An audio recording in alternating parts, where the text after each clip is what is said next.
प्राचीन समय की बात है।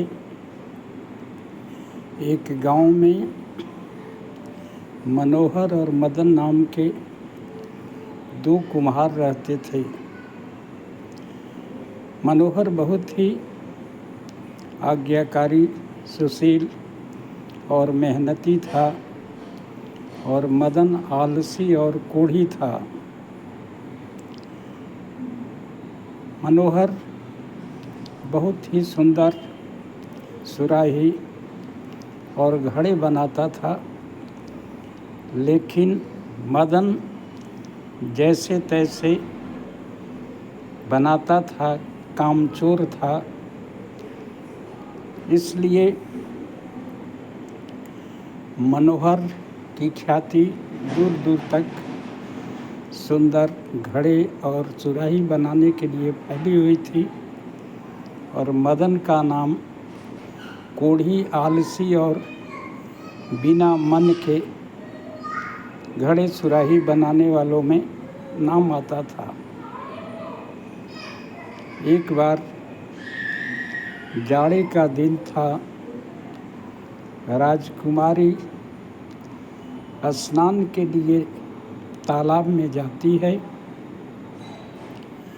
तालाब से निकलने के बाद, स्नान के बाद ठंड बहुत काफ़ी पड़ रही थी, इसलिए ठंड से कांपने लगी और कही कि जल्दी से लकड़ियों का इंतज़ाम करो।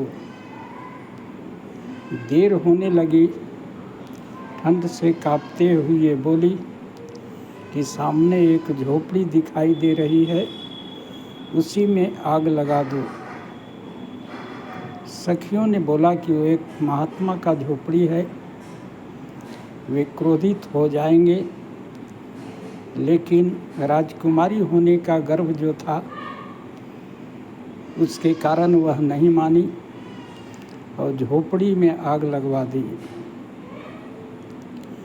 झोपड़ी में आग लगने के कारण महात्मा क्रोधित हुए और राजकुमारी को श्राप दे दिए कि जैसे तुम झोपड़ी में आग लगाई है, तुम्हारे शरीर में आग लग जाएगी और जलन पैदा हो जाएगी। महात्मा के श्राप देते ही उसके शरीर में प्रचंड ज्वाला उठने लगी, दाह देने लगा, जलन उठने लगी। व्याकुल हो गई उस शरीर के ताप से, जलन से। महात्मा से क्षमा मांगती है। महात्मा कहते हैं कि किसी ईमानदार कुम्हार के बनाए हुए घड़े के पानी से अगर तुम पानी पियोगी तभी तुम्हारा जलन शांत होगा। यह बात चारों तरफ फैल गई और मदन ने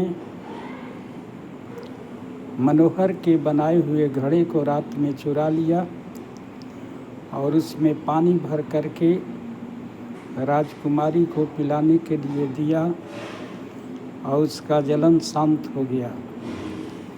राजा खुश होकर के इनाम में मदन को बड़ा मकान बना दिया और धन दौलत दे करके उसमें घर में रहने को आज्ञा दे दिया। लेकिन आदित्य जो था ईमानदार था, विचलित नहीं हुआ। लेकिन 2 दिन के बाद ही जलन फिर शुरू हो गई। फिर बेचैन होकर के महात्मा के पास जाती है कि ठीक हुआ बीमारी फिर कैसे लौट के आ गया। महात्मा ध्यान लगा करके देखते हैं और कहते हैं कि तुम्हारे साथ छल हुआ है, किसी ने धोखा किया है, क्योंकि वह बनाया हुआ घड़ा दूसरे का चुरा करके उसमें दे दिया है जो ईमानदार था।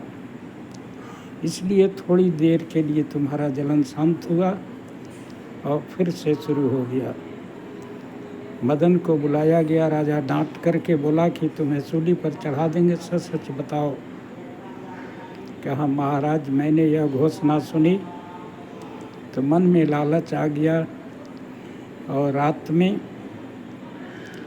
मनोहर के घड़े को चुरा करके मैं ले आया। उसमें पानी पीने से, चूँकि मनोहर ईमानदार, मेहनती, कुशल कारीगर है, इसी कारण से ठीक हुआ। लेकिन मैं बेईमान और आलसी और कोढ़ी हूँ, इसलिए जो है पुनः समाप्त हो गया।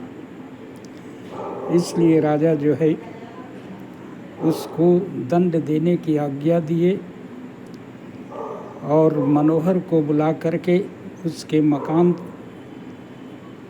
मदन से छीन करके मनोहर को दे दिया गया और उसी के हाथ से फिर से पानी पिलाया गया उसके बनाए घड़े से। तो फिर से जलन सदा के लिए शांत हो गई और सच्चाई जो था वो सामने आ गया और बेईमानी उजागर हो गया। इसलिए मदन को कड़ा दंड दिया गया और उसको मकान और पुरस्कार जो मदन को मिला था